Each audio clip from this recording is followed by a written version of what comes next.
the company is being reborn. So we no longer need a high school dropout like you. We don't need bottom-rung people like you in the new company. From now on, our company intends to cut out the bad parts. So, you should disappear as well." That was said to me by the executive vice president of the company.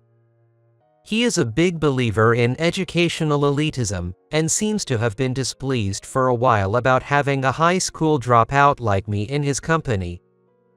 Using a department head who was loyal to him, he repeatedly subjected me to workplace harassment, trying to drive me out of a company.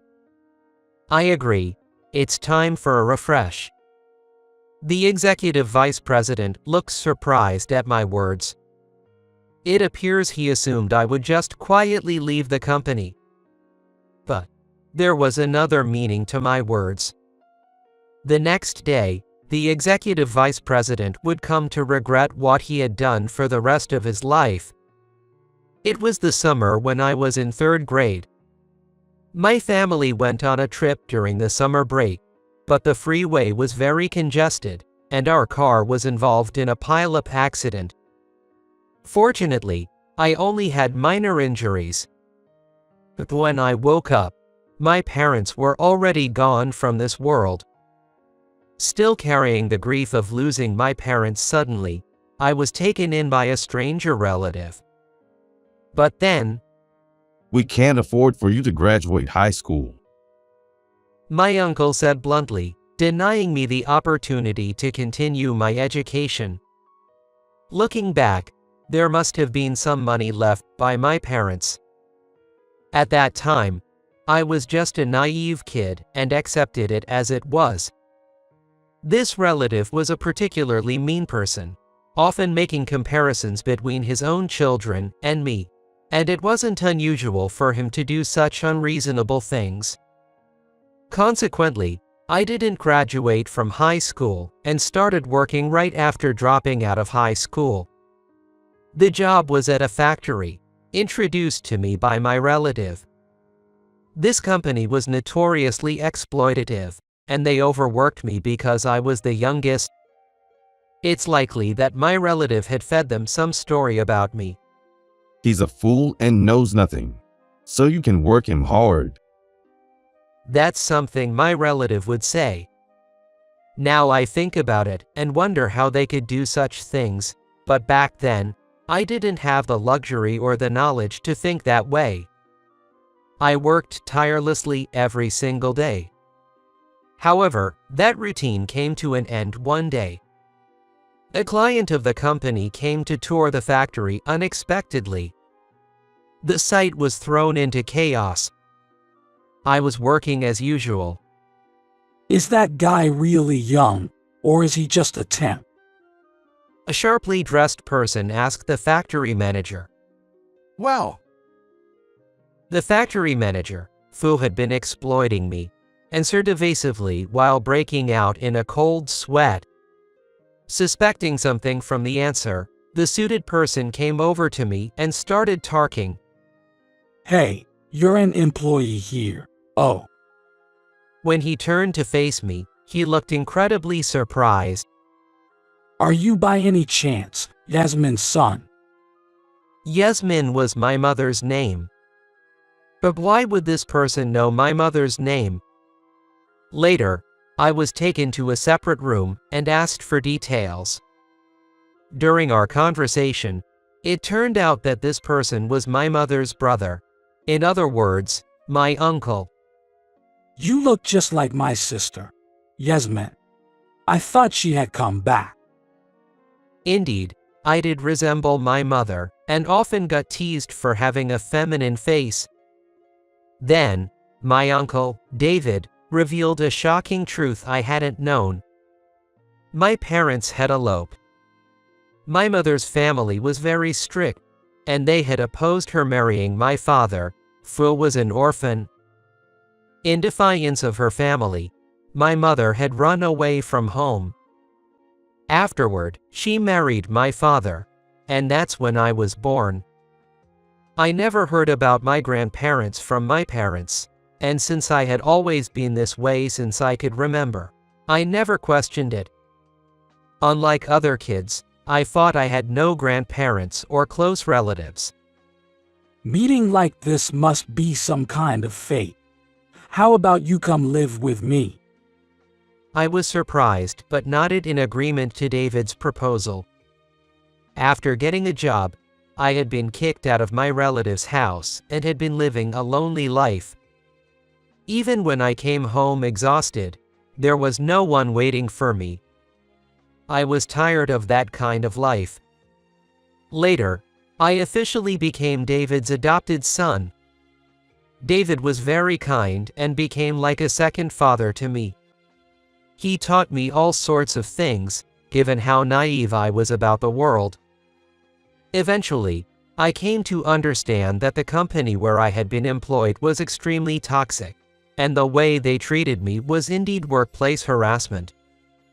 Hey, Ryan, how about you quit your job and get your high school equivalency? Huh? I'll cover your living expenses in the meantime. David offered, but I declined.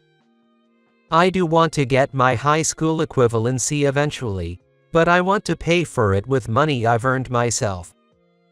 But It's okay. Well, first I need to find a new job anyway. I can hardly get any time for myself at that company. Then, David made another suggestion. then, may I introduce you to a job opening I know of? There seems to be a vacancy. Really? Of course. Let me do at least this much as your father. And you can rely on me more. You're just like your mother, so dependable. But you take on too much by yourself. I just gave a wry smile to David. Fu seemed a bit annoyed as he said this. Afterward, I successfully changed jobs. Though introduced by David, I still went through a proper hiring process. The new department was in sales. It was perfect for me, given my physical strength from working in the factory. Incidentally, the company I used to work for had already gone bankrupt. It seems that company was already struggling financially, and David's company had stopped doing business with them. Also, David told the mean relative Fu had treated me poorly, never contact him again. He also hired a lawyer to ensure that my parents' assets were properly transferred to me. It turns out the relative had been dipping into the money left by my parents. Thanks to David's firm stance, I managed to recover it all. I can't thank David enough. At the new job he helped me get, I plan to work hard also as a way to repay David's kindness. That was the plan, but things seem kind of tense lately, don't they? On the way home from work, I let out a big sigh. Our company had a new president. The previous president had suddenly fallen ill, and his son had taken over. However, as soon as the new president took office, two factions formed within the company. The factions consisted of the president's brother, Fu was the executive vice president, and the other faction consisted of the new president himself. The faction supporting the executive vice president does not recognize the new president's appointment, insisting that the executive vice president should be the one in charge. Many old-timers in the company are involved in secretive operations to oust the new president. The faction supporting the new president, on the other hand, is directly opposing the executive vice president's faction, aiming to continue the management style inherited from the former president. However, lately, the new president's faction has been losing ground. The head of the sales department, Fu respected the former president, had expressed his desire to support the new president, but he was suddenly demoted to a branch office the other day. And a member of the executive vice president's faction took over as the new department head. The executive vice president's faction emphasizes educational credentials and being a high school dropout, I seem to be an easy target for them. Despite just starting out, I have already been subjected to numerous instances of harassment from my new boss, Anthony, the head of the sales department. A high school dropout idiot like you should leave this company right now. Such derogatory comments have become the norm, and I am disparaged daily. Recently, he has even started to sabotage my work, significantly increasing my stress levels. I wasn't siding with anyone at first, but now I am firmly in the new president's camp. The sales department has many young people, and many are supportive of the new president, which is why I've managed to stay without quitting. But this can't go on. The harassment from my boss is intolerable. Moreover, if he continues to interfere with my work, I'll have to consider some measures. Since David introduced me to this company, I'm not thinking of changing jobs. But depending on the situation, I might have to consider looking for a new job. I sigh deeply again. I continue to endure the harassment from my boss. It seems that my boss has finally reached his breaking point with me. One day, I was falsely accused by my boss. The products supposed to be used for a client's event weren't ordered because of this guy's mistake. The event is ruined. Take responsibility. I wasn't involved with that event at all, and I didn't even know such an event was held. However, my boss had fabricated evidence to claim I was responsible. I'm going to report this to the executive vice president. The boss, as he uttered those words, had a triumphant smile on his face. With heavy, rough footsteps, he stormed out of the sales department office. I wonder if he really went to the executive vice president's office. Powerless, all I could do was watch his back as he left. Then, just a few minutes later, I was summoned by the executive vice president. I heard from Anthony. You've done something outrageous, hadn't you? While grinning unpleasantly, the executive vice president Steve said this. Next to him, with a similarly unpleasant grin, was my boss, Anthony. Really? During such a tough time for the company, how could you do something like this? This is why low-educated people like high school dropouts. Just as you said, Steve, the former president used to hire without focusing on education, but these low-educated folks always seem to have some issue. My boss said this aggressively. Both the executive vice president and my boss are college graduates. To them, someone like me seems less than a bug. Such a useless person should be fired immediately, Steve. Yeah, that's right. Our company is becoming something new as well. Our company was recently acquired by a major corporation. Since the acquisition was of the entire company, the internal organization and business operations have not changed much so far. We had been notified that there might be some changes in the future, but I never expected that one of those changes would include my dismissal. The company is being reborn, so we no longer need a high school dropout like you. We don't need bottom-rung people like you in the new company. From now on, our company intends to cut out the bad parts. So, you should disappear as well. The executive vice president said this with a smirk. Is he really going to such lengths to frame me for mistakes just to get me out of the company? I sighed quietly and slowly began to speak in response. I agree. It's time for a refresh, isn't it? What? Bad pus needs to be drained early. If left alone, it only worsens the infection. When I said this, the executive vice president showed a moment of confusion. However, he quickly returned to his malicious grin. Look at you, knowing your place. I'll give you that much credit. Now, Get out of here. I didn't say anything more to his words and quietly left the room. Glancing back, I saw both of them smiling smugly.